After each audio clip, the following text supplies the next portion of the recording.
আসসালামু আলাইকুম বন্ধুরা, নতুন একটা ভিডিওতে আপনাদের স্বাগত। আশা করি আপনারা সবাই ভালো আছেন। এখন আজকে ঘটনা হলো, আমাদের সালমান ভাই এর আগে একটা ভিডিও দেখছিলেন যে সে স্পেশাল বাড়িতে যাবে, এই জন্য সে ফিঙ্গার দিছিল। তো ফিঙ্গারের ডেট আসছিল, মানে এটা খুব সারপ্রাইজ। আমি সালমান ভাইয়ের কাছে শুনবো। সালমান ভাই বলেন কি ঘটনাটা ঘটছিল, যেহেতু ইন্টারেস্টিং ঘটনাটা বলেন। হ্যাঁ, আসসালামু আলাইকুম, কি অবস্থা সবার? আগের ভিডিওতে আপনারা দেখছিলেন যে আমার টিএসসি কার্ড, ঠিক আছে, টিএসসি কার্ডের ফিঙ্গার নিয়ে স্পেশাল কেস যেটা হচ্ছে যে আমি টিকিট শো করে ফিঙ্গার দিতে হয়েছে উইদাউট অ্যাপয়েন্টমেন্টে।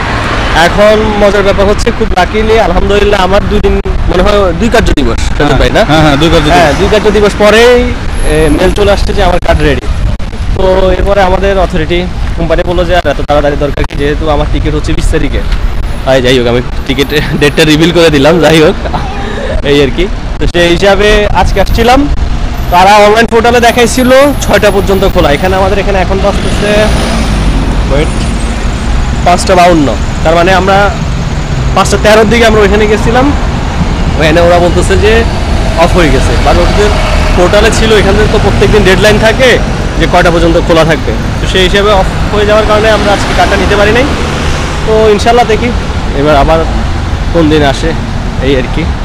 তো সেই হিসাবে এটা কার্ড পাওয়ার পর আমার অনুভূতি প্রকাশ করব। তবে 2 দিনে কার্ড হয়ে যাওয়ার ব্যাপারটা, এটা আসলে অ্যামাজিং। রোমানিয়ার মাটিতে এরকম ঘটনা মনে হয় না কারোর সাথে ঘটছে যে 2 দিনের ভিতরে তার কার্ড হয়েছে। আমি একটা জিনিস শেয়ার করতে চাই, আপনারা যারা কোম্পানিতে আছেন অথবা পার্সোনালি আছেন, তারা এখন যাদের অ্যাপয়েন্টমেন্ট পাবে না, বিশেষ করে বুখারেস্টে, তারা এই পন্থা অবলম্বন করতে পারেন। ডিরেক্টর অডিয়েন্স যিনি থাকে তার সাথে কথা বলবেন। উনি যদি বলে যে টিকিট শো করতে, অথবা আপনার জরুরি বেসিসে যেটাই শো করতে বলে সেটা শো করে আপনারা ফিঙ্গার দিতে পারবেন। এবং আমি দেখলাম যে এটা খুব কনসার্ন, এটা ভালো লাগছে। এটা একটা রোমানিয়ার 101টি খারাপ দিকের মধ্যে একটি ভালো দিক, এই জিনিসটা ভালো। আর এটা নিয়ে আমরা খুবই স্যাটিসফাই, এই আর কি। যাই হোক, সালমান ভাই অসংখ্য ধন্যবাদ। আমরা কালকে আমি আসি যাই না, তবে সালমান ভাই বাসায় গেলে আমি তার কাছ থেকে আমি জানবো যে আসলে ওইখানকার এক্সপিরিয়েন্স, যদি কোনো ইউনিক কোনো এক্সপিরিয়েন্স থাকে অবশ্যই জানবো। আর যেহেতু আপনার যে কোনো ইমার্জেন্সি প্রয়োজন আপনারা করতে পারবেন। আসসালামু আলাইকুম বন্ধুরা, আমাদের সালমান ভাই তার কার্ড হাতে পেয়েছে। যেই ঘটনাটা আপনাদের বললাম যে 2 ওয়ার্কিং ডে এর ভিতরে সে তার কার্ড হাতে পায়, মানে কি বলে, আমাদের মেইল হাতে আসে। 2 ওয়ার্কিং ডে এর ভিতরে তার কার্ড আর কি প্রিন্ট হয়ে যায়। যদিও আমরা সালমান ভাই আমাদের একটু কাজের প্রেশার থাকার কারণে আমরা যাইতে পাইনি ইমিগ্রেশনে। যাই হোক, 1 সপ্তাহ পরে যায় কার্ড হাতে পায় আর কি। যাই হোক, সে আনন্দিত। আলহামদুলিল্লাহ কার্ড পাইছি, এবং কি 2 কার্য দিবসের মধ্যে কার্ড পেয়ে গেছি। এটা আসলে রোমানিয়াতে এরকম খুবই রেয়ার কেস আমার মনে হয়। তবে আমি আগেও বলছি, যাদের খুব ইমার্জেন্সি তারা আসলে ভ্যালিড রিজন নিয়ে যাবেন এবং কি সেটা শো করবেন, আবার ইনশাল্লাহ আপনাদের কার্ড হয়ে যাবে, এই আর কি।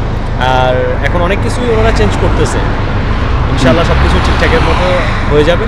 যাই হোক, একটা উদাহরণ, আমরা অনেক গল্প শুনি এই হবে না সেই হবে না, যেহেতু একটা উদাহরণ আমাদের সামনে এক্সাম্পল আছে, তার মানে আমরা সাহস করতে পারবো সামনে যদি কখনো ইমার্জেন্সি হয় ইমিগ্রেশনে, যে কোনো প্রয়োজনে আমরা কিন্তু ওদের রিকোয়েস্ট করার অপশন মানে থাকবে আর কি, যেহেতু একটা এক্সাম্পল হলো। আর কার্ডের মেয়াদ হলো 2 বছর, এটা তো স্বাভাবিক। এখনকার সময় যারা কার্ড পাচ্ছে সবাই 2 বছরে পাচ্ছে।